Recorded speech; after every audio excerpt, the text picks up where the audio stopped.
These are the raised beds. Also to bring in pollinators, we have these. They're insect houses. These are for beneficial insects, solitary bees, ladybugs, stuff like that. This down here is usually a bee feeder. You just take a glass jar and you drill holes in it, fill it with half sugar, half water, and turn it up in here. The rocks make it so the bees don't drown when they land to drink, but it's good when there's not a lot of flowers in the area, which would be the case out here. But for the raised beds, we have 2 4x4 plots. Lots of marigolds growing in. That's what the bulk of this is. Just to bring in, again, beneficial insects, really. Ladybugs, things like that. You can actually see a lot of the garlic from the compost bin. So that right there, right there. I think there's a ton of it. These were the green onions that were just roots before in the compost bin, these two. And then I've got a lot of chives growing in. The really big ones are actually transplants from Lake Catherine. We did some conservatory work there. We cut down a big patch of buckthorn. Oh, we've got a weed here. And then we have corn growing, which is exciting. We've never grown corn on purpose before. It's sweet corn. It'll be really, really dark. It's supposed to be almost black. It's high in anthocyanins, like what's in blueberries. We've got Metke melon here. This is basically going to be like 2-foot long fruit that tastes like cucumber. Technically a melon though. More marigolds. There's some like random cucumber seeds that got moved through here also.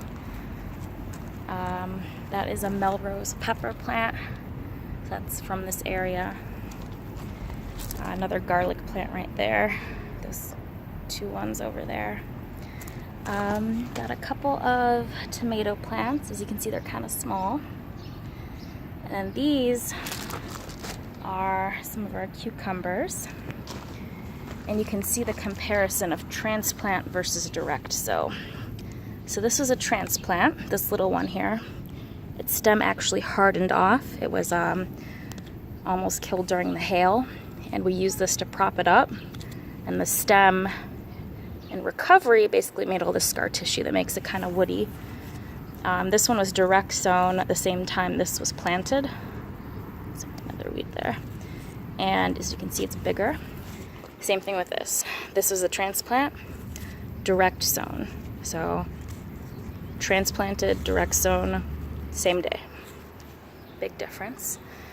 Lots of, I'm actually not sure what this is. I'm gonna let it go because I think there's a flower coming up. But yeah, lots of tomatoes. This is another pepper plant. It's sugar peach pepper of some kind. There's also a lot of yarrow growing. Yarrow is supposed to be complementary for garlic, helps improve the flavor. So that's what these kind of fern-looking things are down here. And here is actually a, we call them trash squash, anything that came out of the compost bin because they're mysteries. So this started off as a small seedling, just like the other one I showed you, that squash in the compost bin, and now it's pretty huge. Lots of seedlings though for tomatoes. These are Atomic Grape.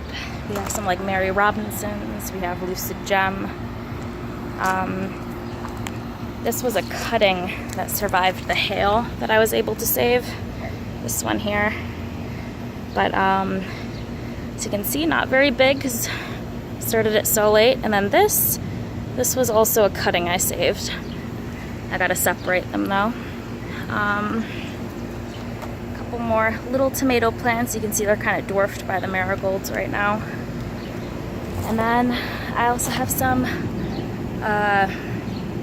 what is this called? Honey nut butternut squash. So it's a kind of rare form of the butternut squash. It's really small and supposed to be very sweet. It's very intense in its flavor. I also have a delicata squash growing over here though. And then, yeah, 2 of the compost bin squash on either end here.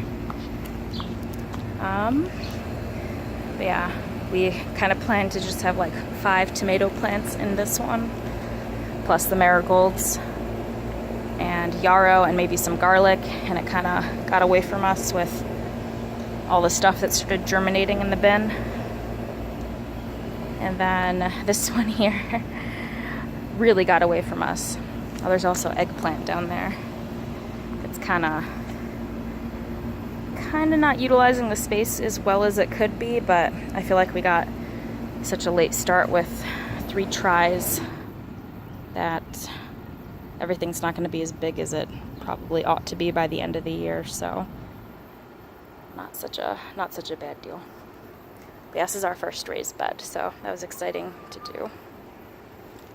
And this would be our backyard, and hopefully one day I'll have a real backyard one day.